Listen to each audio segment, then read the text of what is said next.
इस वीडियो में बात करेंगे, अगर आपका सिलेक्शन एसएससी की किसी भी पोस्ट पर हुआ है, चाहे आप सीएचएसएल की पोस्ट पर सेलेक्ट हुए हो, सीजीएल, एमटीएस, स्टेनोग्राफर, तो अगर आप गवर्नमेंट अकोमोडेशन यानी गवर्नमेंट क्वार्टर के लिए अप्लाई करना चाहते हैं, भले ही आपकी मिनिस्ट्री या डिपार्टमेंट के खुद के क्वार्टर ना हो, क्या प्रोसीजर रहता है सब कुछ इस वीडियो के अंदर कवर करने वाले हैं। अभी रिसेंट में सीएचएसएल 2023 के कैंडिडेट ज्वाइन करेंगे, जो नए लोग ज्वाइन करेंगे वो भी इसको ध्यान से देखिएगा और कैसे अप्लाई करना होता है सब कुछ मैं डिटेल इसके अंदर स्टेप बाय स्टेप आपको बताऊंगा। ये complete article step by step मैं ट्विटर पे पोस्ट कर दूंगा, उसका लिंक नीचे कमेंट सेक्शन में डाल दिया गया है, डिस्क्रिप्शन बॉक्स में भी है। मैं आपसे रिक्वेस्ट करूंगा कि कई सारे लोग ऐसे होते हैं जो वीडियोस को स्किप करते हैं, आप ट्विटर पे जरूर फॉलो कर लीजिए। वहाँ पर अभी कल परसों में कई लोगों ने फॉलो करा है। आपसे रिक्वेस्ट होगा कि ट्विटर को इंस्टॉल करके आप डायरेक्ट लिंक पे क्लिक करके मुझे फॉलो कर लीजिएगा। जो भी मैंने वहाँ पोस्ट करा हुआ है उसको आप लाइक जरूर करिएगा। अपने पॉजिटिव या नेगेटिव जो भी फीडबैक होगा वहाँ जरूर लिखिएगा। कई सारे सब्सक्राइबर जो कोलकाता से हैं, जो चेन्नई साउथ इंडिया से रहते हैं, उनका ये कहना रहता है कि सर आप इंग्लिश में भी कंटेंट डाला करें, बिकॉज उनको हिंदी समझ नहीं आती है या हिंदी का टेक्स्ट समझ नहीं आता। तो आप वहाँ पर ट्विटर पे ट्रांसलेट करके भी वो देख सकते हैं। रेजिग्नेशन या फिर कहीं कोई और दिक्कत हो, वो सब कुछ वहाँ पर मैं पोस्ट करता रहूँगा टाइम टाइम पर। आपसे रिक्वेस्ट होगी कि मैं बार बार रिक्वेस्ट कर रहा हूँ आपसे कि आप ज़रूर एक बार फॉलो कर लीजिएगा। तो देखिए, जो भी आपको मिनिस्ट्री मिला है, कौन सी मिनिस्ट्री मिली है, एक बार आप कमेंट में बताइएगा। और क्या आपको क्वार्टर लेना है या नहीं लेना है वो भी एक बार कमेंट सेक्शन में ज़रूर बताइएगा।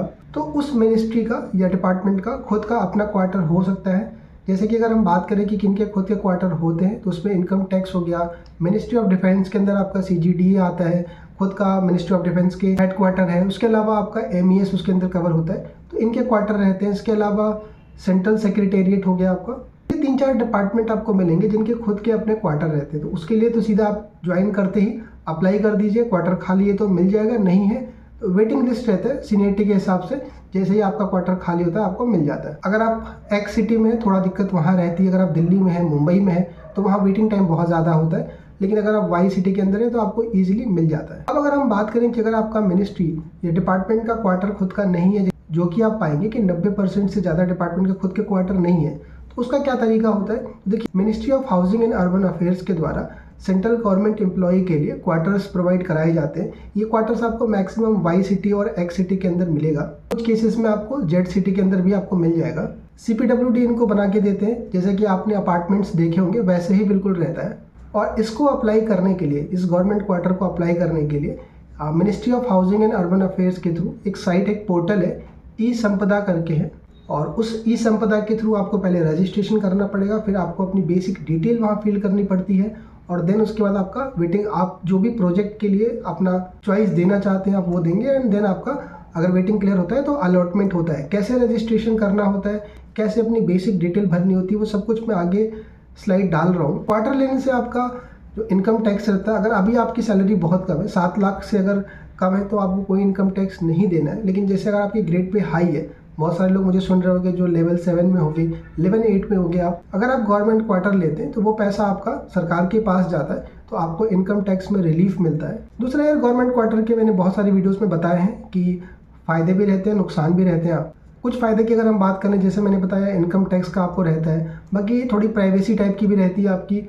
पूरा गेटेड कॉलोनी रहती है, सिक्योरिटी का रहता है। आपको डिपार्टमेंट के या सभी सारे लोग जो मिलेंगे आपको सेंट्रल गवर्नमेंट एम्प्लॉय ही मिलते हैं, एक अलग सा कल्चर मिल जाता है आपका। वहीं अगर हम कॉन्स की बात कर लें तो थोड़ा एरिया का दिक्कत रहता है कि स्पेस का प्रॉब्लम है आपका। अगर बड़ी फैमिली है आपकी तो हो सकता है एडजस्ट करने में दिक्कत है। दूसरा ये रहता है कि यार अगर आप वाई सिटी के अंदर है तो बहुत जगह पर वही रेट में आपको, अगर आप बाहर लेके रहते हैं तो बड़ा स्पेस आपको मिल जाता है। तो कई लोगों का अपना ये रहता है। कई लोग ये भी कहते हैं कि वही सरकारी ऑफिस में फिर आकर के सरकारी लोगों के बीच से भी थोड़ा सा माइंड चेंज करना चाहते हैं, इसलिए वो गवर्नमेंट क्वार्टर प्रेफर नहीं करते। सबका अपना अलग अलग ओवरव्यू रहता है। आपका क्या है एक बार बताइएगा, और बाकी क्या प्रोसीजर है आप पूरा स्टेप बाय स्टेप देख लीजिए।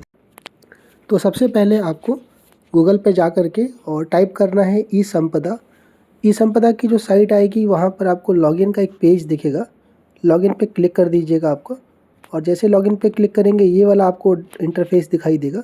रजिस्टर हियर पे क्लिक करके ये पूरा फॉर्म भर दीजिएगा, नाम, date of birth, city, PAN card, email ID और मोबाइल। ईमेल और मोबाइल आपको वेरीफाई करना पड़ेगा। यहाँ पर ओटीपी जाएगा और उसको वेरीफाई करा लीजिएगा। और सर्विंग है कि रिटायर्ड है वो लिखना रहता है वहाँ पर। जैसे ही आप कर लेंगे तो वहाँ से आपका लॉगिन करने का ऑप्शन आता है। आप जैसे सिंपल बाकी वेबसाइट पे लॉगिन करते हैं वैसे आप लॉगिन कर लीजिएगा। अगर आप रजिस्ट्रेशन कंप्लीट कर लेंगे, मोबाइल पर आपके OTP आएगा उससे, और उसके बाद एक ये फॉर्म आएगा, एक मैंने सैंपल ऐसे तैयार कर रखा है आप दिखाने के लिए आपको। ये पूरी डिटेल आपकी भरनी रहती है वहाँ पर, और इसमें आपका नाम, पापा का नाम, जेंडर, मैरिड है अनमैरिड है आप, राइट, अपनी कैटेगरी जनरल में है, SC ST वो भरना रहता है, परमानेंट एड्रेस, रेजिडेंशियल एड्रेस क्या है आपका, पैन कार्ड नंबर अपना जो आपने डाला होगा स्टार्टिंग में रजिस्ट्रेशन के टाइम पे वही आ जाएगा वहाँ पर। और उसके अलावा आपका कुछ और डिटेल्स में अगर हम देख लें, किस पोस्ट पर है आप, LDC हैं, ऑडिटर हैं, अकाउंटेंट है, इंस्पेक्टर है, वो किस शहर में बिलोंग करते हैं, दिल्ली में है, लखनऊ में है, जयपुर में, कोलकाता, वो सब कुछ इसके अंदर आपको मिल जाएगी, पूरी लिस्ट आपको मिल जाएगी, राइट। अदर सिटी के अंदर है तो आप सिलेक्ट कर सकते हैं। ऑफिस आपका क्या है, ऑफिस सेलेक्ट कर लीजिएगा, वहाँ पर मिनिस्ट्री का नाम आएगा, और ऑफिस का फ़ोन नंबर और ईमेल आईडी मांगता है। आपको जो ईमेल वो जॉइनिंग लेटर आएगा उसमें आप वहाँ से सिलेक्ट कर लीजिएगा देख करके। और इसके बाद आपका कब आपने ज्वाइन किया था, वो आपका ग्रेड पे क्या है, राइट। बेसिक आप 2000 अगर 23 से ज्वाइन कर रहे हैं, और अगर आपका 1800 ग्रेड पे वाला है या 19900 से है आप, अगर आप MTS होंगे तो 1800 ग्रेड पे होगा, और अगर आप UDC की पोस्ट पर होंगे तो 2400 ग्रेड पे के हिसाब से चल रहा होगा। आपकी ऑल इंडिया सर्विस है, नॉन ट्रांसफरेबल है, वो इसमें सेलेक्ट करना होता है आपका, और डेपुटेशन पे है, नो कर दीजिएगा उसको। और ये सारी डिटेल भरने के बाद आपको यहाँ पर अपना पे स्लिप लगाना होता है। पे स्लिप मिलने के बाद ही आप अप्लाई कर पाएंगे, और आपको फिर वेट करना पड़ता है, वेटिंग लिस्ट रहती है आपका। जैसे वेटिंग लिस्ट क्लियर होगा, कौन सा प्रोजेक्ट के लिए आप अप्लाई किए हो, वो आपका अलॉटमेंट हो जाता है।